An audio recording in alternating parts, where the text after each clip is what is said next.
Good evening, this is Stuart McDonald, reporting for filmfestivals.com here at the Santa Barbara International Film Festival. It's the 38th year, and we are in day 7 of 11 days. The film festival ends this Saturday, today is Tuesday, and tonight we have Brendan Fraser on the red carpet.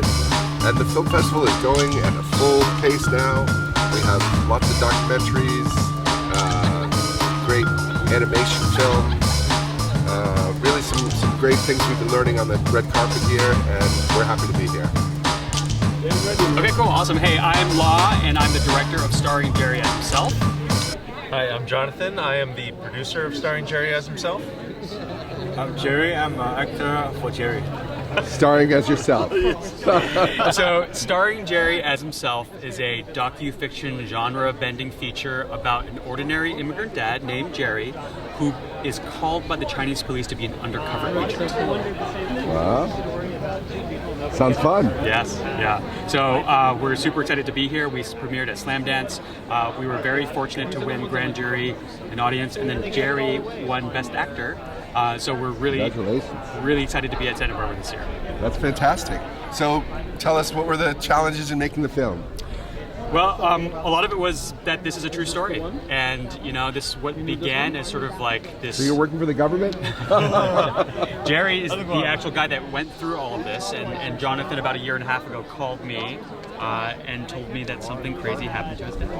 That's so wild. And then just having the chance to go and interview my father, Jerry, about what happened with him and getting involved with the Chinese police and all of that, we found that this was a story that had to be told, and we tried a very creative, interesting format of telling it, and we hope you get to check it out.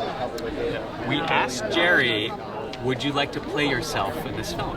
And Jerry said yes, only if it's a spy film, because he felt like James Bond, he felt like Jason Bourne, and he wants the audience to feel the same way. So come check it out. We're playing in Santa Barbara tomorrow, Wednesday at 4:20 p.m. at Fiesta 5. It's a fun ride. Yeah, it sounds fantastic. What were your biggest challenges in making the film? Honestly, besides COVID. Of course, yeah. Honestly, it was having the subject himself kind of go through the recreations of his incredible journey of being this undercover agent, and having him relive all the things that he had done. And for us, it was like, are we making a fiction film or are we making a documentary? We don't even know this entire time. So kind of balancing that line for both us and the audience was really tricky as we were making the whole thing. So, but technically it falls in the documentary department, I take it. Technically, yes, but what is documentary these days anyways? Yep. And I would say the hardest part is just working with my family as the actors.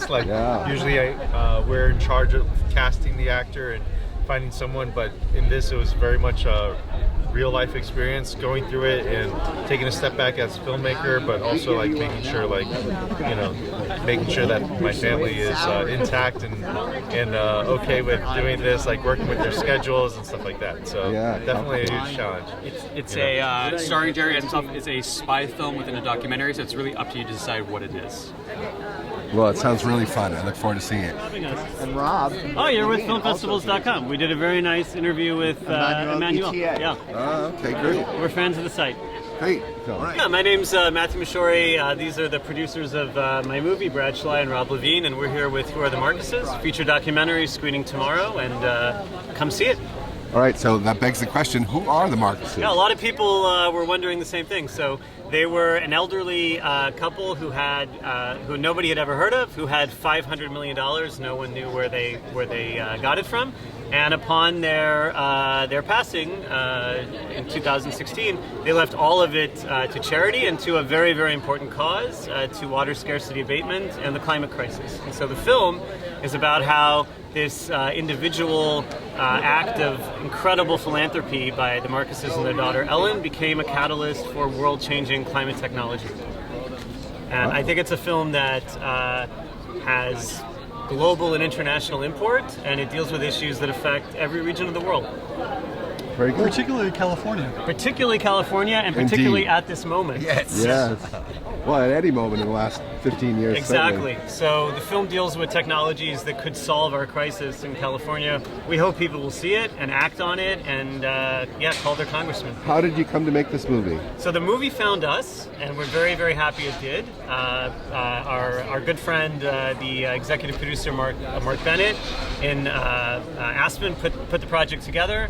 Had seen a previous film of mine, found us, and we realized very early on that the story of this incredible family was really a starting off point for an examination of climate and the global water crisis, and how we have actual, actionable, practical solutions in the world today that, if implemented, could make a big dent in this issue. And we're excited to share with audiences starting here in Santa Barbara.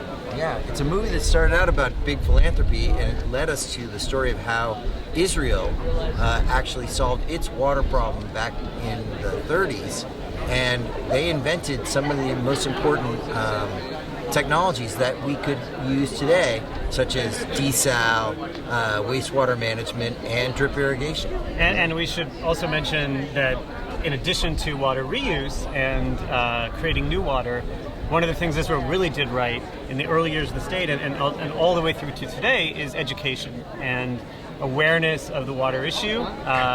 Every kindergartner learns about this problem, and that's something we could also replicate here in California and make a big difference. Sounds like a great movie.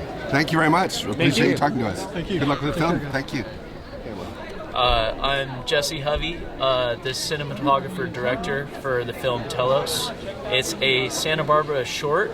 It's a locals film, and it's about a group of entrepreneurs who have no idea what they're doing or where they're going, and they have to either face their fears or face the treacherous path back down the mountain.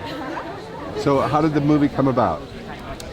The movie came about because Joshua Johnson has a company called TELOS Adventures, and he wanted to have his adventures documented and just explore the personal journey that his clients go through. What were your challenges in making the film?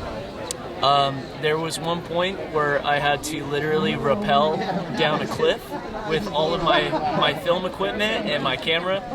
So that was a pretty cool experience. The whole thing was in the snow, so that was another interesting challenge. And you filmed here? We filmed at Lake Tahoe. Lake Tahoe? And Yeah. how long did the filming take? The filming took about two days. Yeah. Okay. And your budget, did you pay for this yourselves, or were you funded? Yeah, it was all self-funded, minimal expenses. Great, Yeah. great. Any challenges that you faced that were insurmountable or almost, or besides rappelling down the mountain? Well, there were challenges that popped out throughout the day. I believe Joshua could explain those a little better. Yeah. Some of the challenges are when you're taking people out like this, actually getting them through the environment safely. And usually the challenge is the person themselves, what they internally is going on inside their head. So they got these fears going on and they think, oh, I can't do it. And so then we're confronting that. It's usually the hardest thing. Interesting. Wow. And how long is the film? The film is 7 minutes long. Great. Short little guy.